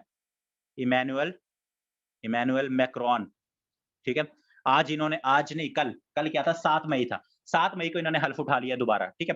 तो इनका इलेक्शन हुआ है अप्रैल के अंदर, तो ये सेकंड टाइम जीते और प्रेसिडेंट बन गए हैं सेकंड टाइम। पहले भी फ्रांस के प्रेसिडेंट कौन थे? पहले भी फ्रांस के जौन से हैं वो प्रेसिडेंट कौन थे? इमैनुअल मैक्रोन थे, ठीक हो गया? लेकिन अब जौन से हैं दोबारा इलेक्शन हुआ है अप्रैल के अंदर और वो क्या हुए हैं 20 साल के बाद। 20 साल के बाद पहली दफा ऐसा हुआ है कि एक सदर जौन-सा है वो इलेक्शन लड़ रहा हो, री-इलेक्ट हुआ हो। वरना फ्रांस की अवाम एक जौन-सा है सदर जब इलेक्शन में आती है तो उसको दोबारा इलेक्ट नहीं कर रही थी पिछले 20 साल से। ठीक हो गया? अभी क्या है 20 साल से उसे इलेक्ट नहीं कर रही थी, तो 20 साल में पहली दफा हुआ है कि इमैनुअल मैक्रोन जौन से हैं वो दोबारा प्रेसिडेंट बन गए हैं फ्रांस के। और इनका जो मुकाबला था वो बड़ा इम्पोर्टेंट है, वो नाम पूछा जा सकता है, उनका नाम है ली पेन। इनके साथ इनका मुकाबला था जिनको रनर अप रही हैं। तो इनका सब ये बड़ी जौन-सी हैं फ़ेमस हैं, मतलब इस्लाम के भी खिलाफ हैं और उसके अलावा जो माइग्रेंट्स आते हैं उनके भी ये खिलाफ हैं और ये काफ़ी जौन-सी हैं सख्त।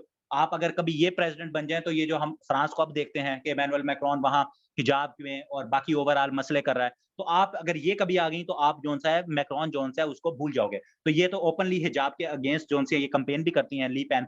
तो ये ली पेन को इन्होंने हराया है, बहुत कम मार्जिन से हराया है लेकिन ये हार गई हैं। तो ये पूछा जा सकता है इनका नाम बड़ा इम्पोर्टेंट है। और इमैनुअल मैक्रोन जौन-सा है उसका मैंने आपको बता दिया है कि और इनकी पार्टी अगर पूछ ले तो पूरा नाम तो फ्रेंच में बड़ा मुश्किल है ये जो मैक्रोन है। आपने इसका बस इतना याद रखिए एन मार्चे ENMARCHE एन मार्चे ये इसकी पार्टी का नाम है मैक्रोन की एन मार्चे, ठीक है? बाकी अगर जौन-सा किसी को पूरा नाम याद करने का शौक होगा तो एन मार्चे या इमैनुअल मैक्रोन पार्टी लिखिएगा गूगल पे तो इतना बड़ा सारा नाम आ जाएगा। अगर आपको फ्रेंच आती होगी तो आप उसको याद कर लीजिएगा। आपका काफ़ी फ़ायदा हो जाएगा, ठीक है?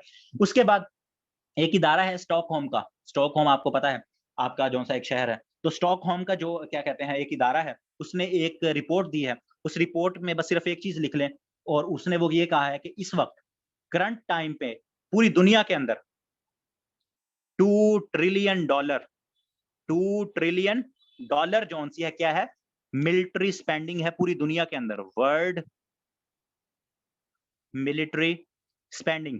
पूछ लें कि इस वक़्त पाकिस्तान पूरी दुनिया के अंदर मिलिट्री के ऊपर स्पेंड कितना किया जा रहा है? 2 खरब डॉलर, ट्रिलियन कितने होंगे? खरब। इसमें कितने ज़ीरो आएँगे वो आप ऐड कर लीजिएगा, ठीक है? 2 trillion dollar world military spending है इस वक़्त। ये अभी सिप्री एक इदारा है सिप्री, ठीक है? उसका क्या नाम है? SIPRI SIPRI SIPRI Stockholm international I think क्या कहते हैं उसका पूरा नाम पता नहीं क्या है, देख लीजिएगा, ठीक है? सिप्री इंटरनेशनल पीस इस तरह का कोई होगा सिप्री। मैं लिख देता हूँ सिप्री, इसको सर्च कर लेना। इम्पोर्टेंट नहीं है लेकिन वैसे पता होना चाहिए सिप्री ने ये रिपोर्ट दी है SIPRI सिप्री ठीक है सिप्री ने ये रिपोर्ट दी है अच्छा उसके बाद हमारे लिए एक और इम्पोर्टेंट चीज पाकिस्तान के लिए वो उसका नाम है इंस्पायर्ड यूनियन इंस्पायर्ड यूनियन क्या है जी इंस्पायर्ड यूनियन जो से ये नेवल एक्सरसाइजेज हैं बहरी एक्सरसाइजेज एक्सरसाइजेज नेवल एक्सरसाइजेज किस किस के दरमियान है ये आपकी कब हुई हैं जी नेवल एक्सरसाइजेज ये 19 अप्रैल से लेकर आपका अल्लाह भला करे 23 अप्रैल तक 5 दिन तक रही हैं 23 अप्रैल तक और ये किस किस के दरमियान हुई हैं यूएसए प्लस पाकिस्तान जब यूएसए पाकिस्तान के अंदर साजिश कर रहा था तो उन्होंने साजिश के लिए 2-3 बहरी जहाज जो से हैं वो पाकिस्तान के अंदर भेज दिए कि आपकी फौज के साथ हम क्या करते हैं मिलिट्री एक्सरसाइजेस कर लेते हैं तो उस वक्त जो है साजिश के दौरान 19 अप्रैल और 23 अप्रैल पाकिस्तान और यूएस जो है उनकी जो बहरी बेड़े हैं वो क्या कर रहे थे एक्सरसाइजेस कर रहे थे और उनका इस एक्सरसाइजेस का नाम बड़ा इंपॉर्टेंट है ये नाम बड़ा इंपॉर्टेंट है पूछा जा सकता है इंस्पायर्ड ठीक है इंस्पायर्ड यूनियन ये क्या है ये पहले भी 2006 में भी और उसके बाद भी ये एक्सरसाइज होती रही हैं तो ये पाकिस्तान और अमेरिका जोन सा है उनके दरमियान जोन सा है वो ये एक्सरसाइजेस जोन सी हैं वो हुई हैं इंस्पायर्ड यूनियन के नाम से तो ये जोन सा है ये जरा थोड़ी सी इस महीने के अंदर कोई इतनी एक्सरसाइजेस नहीं मिलिट्री की तो एक ही है इसको हम जोन सा है वो नोट डाउन कर लेते हैं उसके बाद आपके पास एक क्या कहते हैं नाम लिख लो, उसका नाम है ज़ैनर कैरो। उसका क्या नाम है? ज़ैनर कैरो। ज़ैनर कैरो। क्यों लिखवा रहा हूँ? जल्दी-जल्दी लिख लो इसका नाम, एम्बेसडर टू पाकिस्तान। ये पाकिस्तान के एम्बेसडर हैं, कहाँ से? From Cuba. क्यूबा। ये क्यों लिखवा रहा हूँ? एहसन इकबाल साहब जो कि प्लानिंग मिनिस्टर हैं, उन्होंने एक बयान दिया क्यूबा के बारे में। उन्होंने कोई तो वो एम्बेसडर साहब को बुरा लगा, तो उन्होंने फिर एहसन इकबाल को उसका जवाब दिया, जिसकी वजह से ये न्यूज़ में आए ये एम्बेसडर साहब। तो मे बी ये न्यूज़ में आया है बंदा, तो इसका नाम पूछा जाए कि ज़ैनर कैरो साहब जो उनसे हैं वो कौन है? तो वो कौन है? एम्बेसडर टू पाकिस्तान है फ्रॉम क्यूबा। तो ये मैंने जैसे बताया कि एहसन इकबाल साहब इनकी थोड़ी-सी अनबन हुई, कि एहसन इकबाल साहब ने कहा कि मेरा ये कहने का मतलब नहीं था। तो इस वाले से इसका नाम भी पूछा जा सकता है। तो ज़ैनर कैरो कौन है? क्यूबा के एम्बेसडर हैं पाकिस्तान के अंदर। उसके बाद 26 अप्रैल को एक बड़ा अफ़सोसनाक वाक़या हुआ, 26 अप्रैल को, ठीक है? क्या हुआ? एक 26 अप्रैल को बड़ा अफ़सोसनाक वाक़या हुआ और वो क्या था? कराची के अंदर, कराची यूनिवर्सिटी में अटैक हुआ। Karachi uni attack. 3 चाइनीज़ जोन से हैं, 4 लोगों की जान गई उसमें। आई थिंक 1 ड्राइवर था और 3 उसमें चाइनीज़ प्रोफ़ेसर थे। और वो जहाँ अटैक हुआ, वो क्या था? वो आपका था कन्फ्यूशियस। मैं काफ़ी देर इस पे कन्फ्यूज़ भी रहा। Confucius institute. आप में से काफ़ी सारों ने ये नाम बार-बार खबरों में सुना होगा कि कन्फ्यूशियस इंस्टीट्यूट के ऊपर अटैक हुआ है जी। कन्फ्यूशियस इंस्टीट्यूट के ऊपर क्या हुआ है? अटैक हुआ है। तो ये कन्फ्यूशियस क्या है? ये जौन-सा है आपका चीन जौन-सा है, चीन का जौन-सा एक फिलॉसफर है, उसके नाम के ऊपर ये इंस्टीट्यूट बना है। उसका नाम है कन्फ्यूशियस इंस्टीट्यूट। तो ये भाई साहब कौन है कन्फ्यूशियस भाई साहब? ये एक फिलॉसफर हैं चाइनीज़ के। चाइना के क्या हैं? एक फिलॉसफर हैं और ये इंस्टीट्यूट कहाँ है? कराची यूनिवर्सिटी के अंदर ही है। कराची यूनिवर्सिटी में एक इंस्टीट्यूट है, उसका नाम है कन्फ्यूशियस इंस्टीट्यूट और ये किसके नाम पे बना है? चीन का एक फिलॉसफर है, उसके नाम पे ये बना है। और ये इसकी ज़िम्मेदारी किसने कबूल की है? बलूचिस्तान लिबरेशन आर्मी ने, बीएलए, बलूचिस्तान लिबरेशन आर्मी ने। और उसमें एक फीमेल सुसाइड बॉम्बर को यूज़ किया गया और बलूचिस्तान लिबरेशन आर्मी के अंदर एक ब्रिगेड है, उसका नाम है मजीद ब्रिगेड, लिख लीजिएगा, मजीद ब्रिगेड, ठीक है? ब्रिगेड, उसने ये हमला किया है ब्रिगेड, ठीक है? मजीद ब्रिगेड, बीएलए के अंदर जो-सी मजीद ब्रिगेड है, उसने ये हमला किया है। तो ये पूछा जा सकता है, पहले भी दासू में भी जो अटैक हुआ था, बीएलए ने किया था। लाहौर के अंदर जो अटैक हुआ था, वो भी बीएलए ने किया था। लेकिन ये जो उसमें क्या कहते हैं, पेशावर में जो लास्ट मंथ अटैक हुआ था अहले तशी की इमाम बारगाह के ऊपर, वो आईएसके जौन-सी है, जो इस्लामिक स्टेट खुरासान है, उसने किया था। ये डिफरेंट जौन-से हैं, ये नाम पूछे जा सकते हैं कि कौन-सा अटैक किसने किया था। तो ये कौन-सा अटैक कराची इंस्टीट्यूट पे हुआ है, ये बीएलए ने इसको जौन-सा है वो किया है। उसके बाद हमारे पास अगर हम देखें तो 27 आगे डेट इम्पोर्टेंट नहीं है, बस नाम जल्दी से लिखवा देता हूँ। आंग सान सूकी। आंग सान सूकी साहिबा जौन-सी हैं, आपको पता है म्यांमार से इनका ताल्लुक है। इनका क्या है? म्यांमार से जौन-सा है इनका ताल्लुक है और इनको क्या है? 5 ईयर जेल। 5 ईयर जेल म्यांमार से, क्योंकि वहाँ मार्शल लॉ लग चुका है, तो 5 साल की इनको क्या की गई है? जेल की गई है। इनको क्या की गई है? इनको जेल की गई।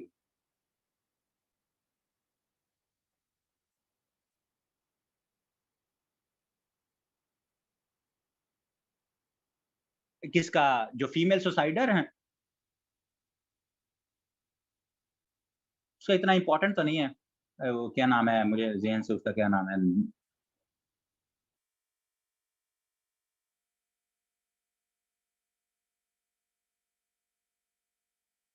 देख लेना उसका क्या नाम है?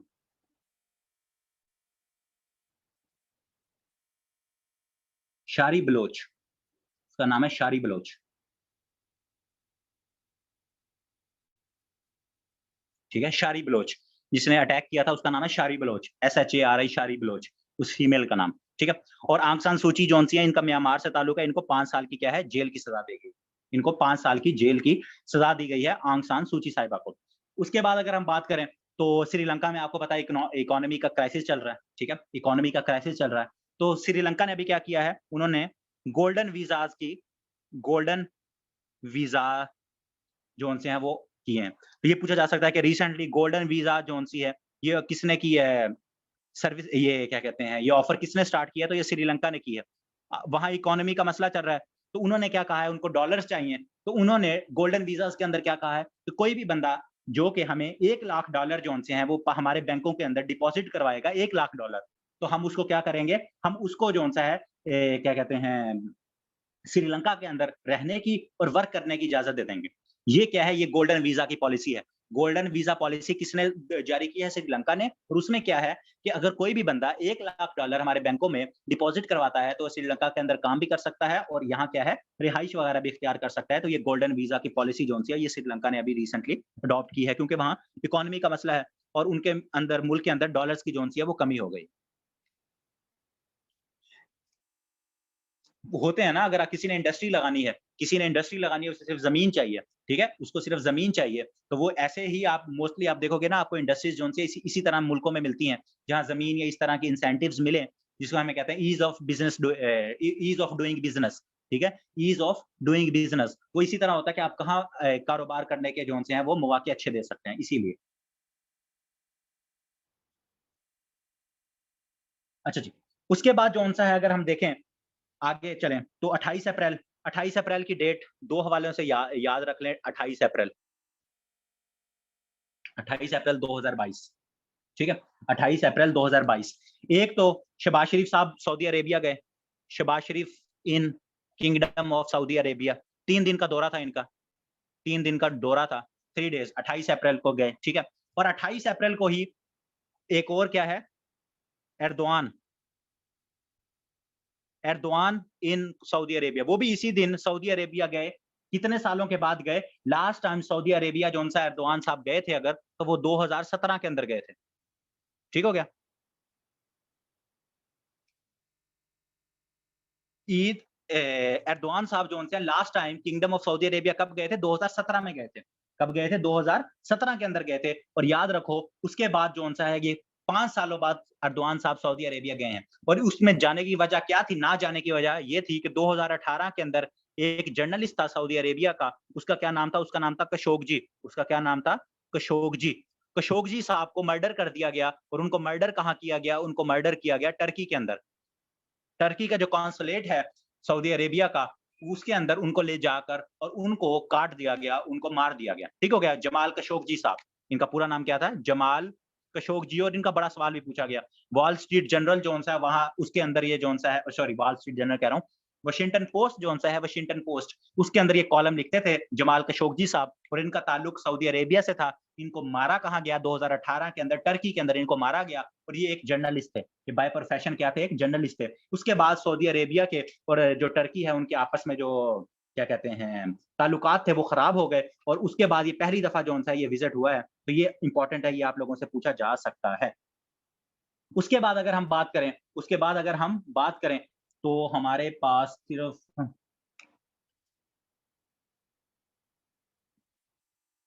1 सेकंड।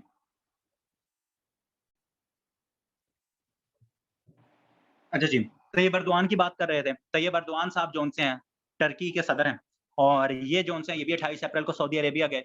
और 2007 में मैंने क्या बताया, 2007 में तैयब अर्दोआन आखिरी दफ़ा सऊदी अरेबिया गए थे। और उसके बाद जब जाना था या कोई मसला-मसाइल, वो सबसे बड़ी रीज़न क्या बनी? खशोगी साहब का मर्डर बनी 2018 का, और जिसकी वजह से ये सऊदी अरेबिया के अंदर फिर दोबारा नहीं जा सके और अब गए हैं अप्रॉक्सिमेटली 5 सालों के बाद, ठीक है? तो इनका विज़िट बड़ा इम्पोर्टेंट है। उसके बाद जो-सा 28 अप्रैल को, अब पाकिस्तान के हवाले से 2-3 चीज़ें देख लेते हैं, एंड करें। 28 अप्रैल को आपकी जो फेडरल शरीयत कोर्ट है, एफएससी, एफएससी क्या है? फेडरल शरीयत कोर्ट, 1980 के अंदर किसने बनाई थी? ज़िया उल हक साहब ने बनाई थी, फेडरल शरीयत कोर्ट। तो फेडरल शरीयत कोर्ट जो-सी है, उसने क्या किया है? उसने कहा है कि जो आपका रिबा है, जो आपका सूद है, उसको 2027 तक एंड किया जाए।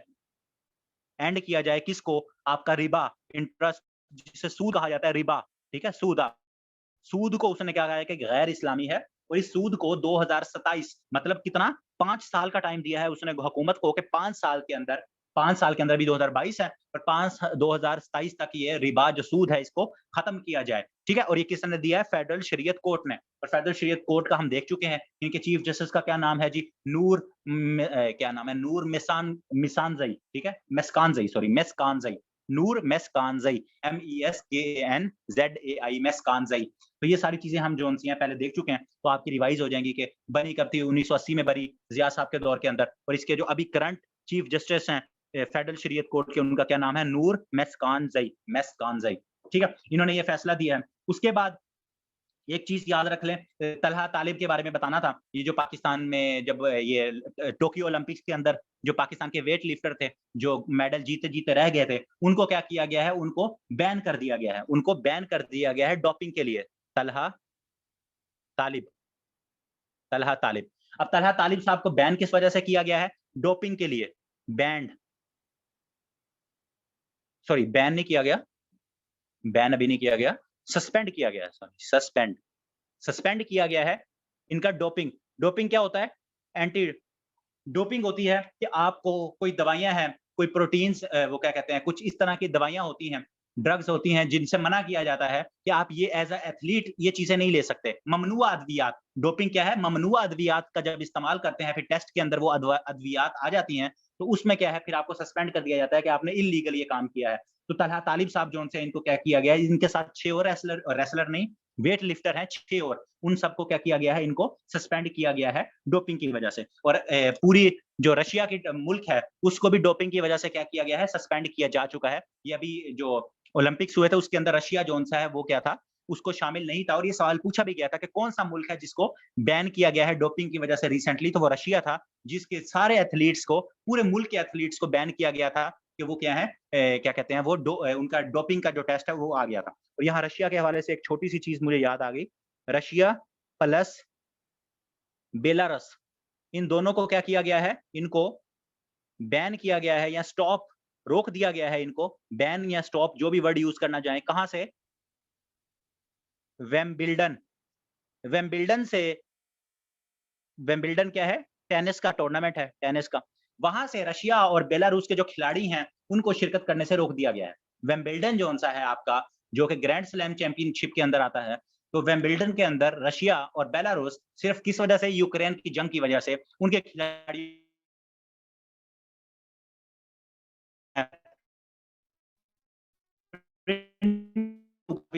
है कि आपको इस तरह से नहीं करना चाहिए। सियासत को, जंग को, खेलों ये विंबलडन से अभी किनको रोका है या शिरकत करने से? रशिया को और बेलारूस को किया गया है। उसके बाद अगर हम बात करें तो हमारे पास जो-सा है सिर्फ 2 चीज़ें हैं, 3 नहीं है। एक है कुद्स डे, एक का कुद्स डे।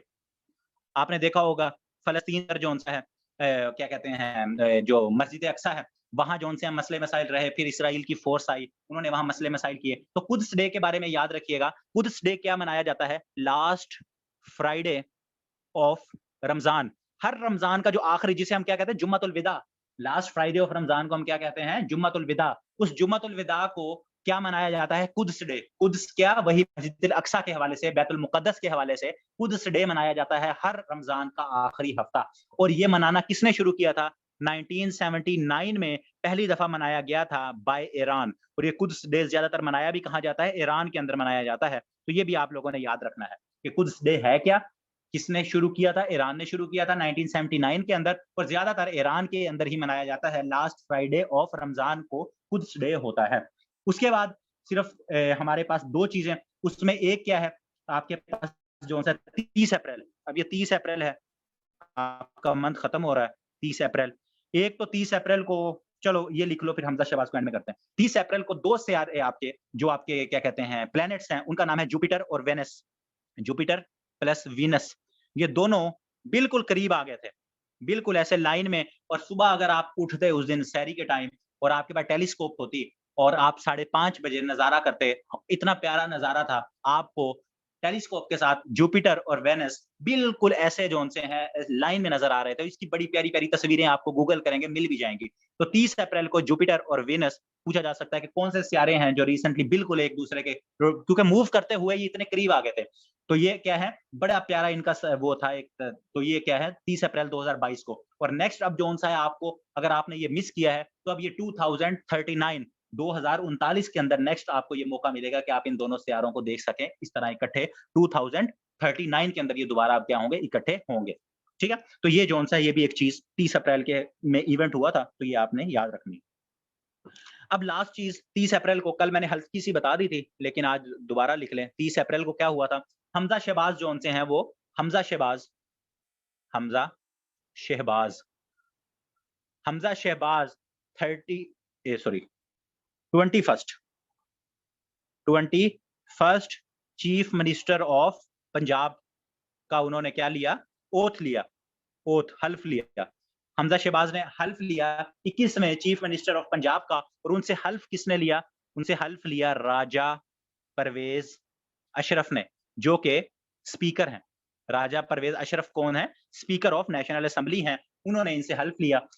आइन के तहत हल्फ कौन लेता है? गवर्नर लेता है। लेकिन गवर्नर उमर सरफराज चीमा ने हल्फ लेने से इनकार कर दिया, और वो सारी चीजें आप सियासत में देख चुके हो। तो जिसकी वजह से हाई कोर्ट ने हुक्म दिया राजा परवेज अशरफ साहब को, स्पीकर को, कि आप आएं और आप हमजा शहबाज शरीफ से हल्फ लें। और 30 अप्रैल को वो हल्फ हुआ, और हमजा शहबाज जोन से 21 में चीफ मिनिस्टर बन गए हैं पंजाब के। और हमजा शहबाज जोन से इनको चीफ मिनिस्टर के तौर पर इलेक्ट कब किया गया था? 16 अप्रैल को, 16 अप्रैल 2022 को उनको वोट पड़े थे और वो इलेक्ट हो गए थे चीफ मिनिस्टर। 16 अप्रैल को उनको इलेक्ट किया गया था, लेकिन उनको क्या है, उनकी जो क्या होती है, इसको कहते हैं हल्फ बर्दारी की तकरीब आगे बढ़ती गई, और वो कब हुई? वो आपके अल्लाह भला करे, वो आपकी 30 अप्रैल को हुई। और उसके बाद हमजा शहबाज शरीफ साहब जो उनसे हैं, उन्होंने क्या किया? वो आपके इस वक्त क्या है?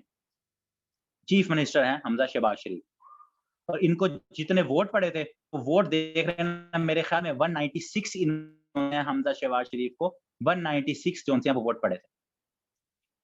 जी, वो नेशनल असेंबली का स्पीकर है, लेकिन हाई कोर्ट का ये ऑर्डर था कि नेशनल असेंबली, क्योंकि अब देखो, जो जो पंजाब असेंबली का स्पीकर था वो था परवेज इलाही।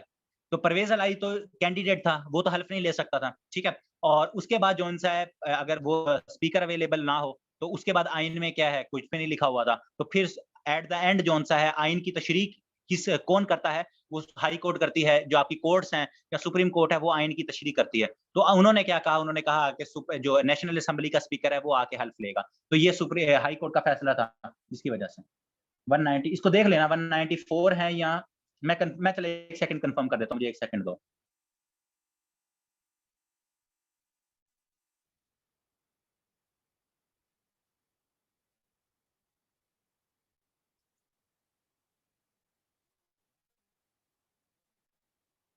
नाइन्टी सेवन वोट शहबाज के हैं, 197 वोट्स।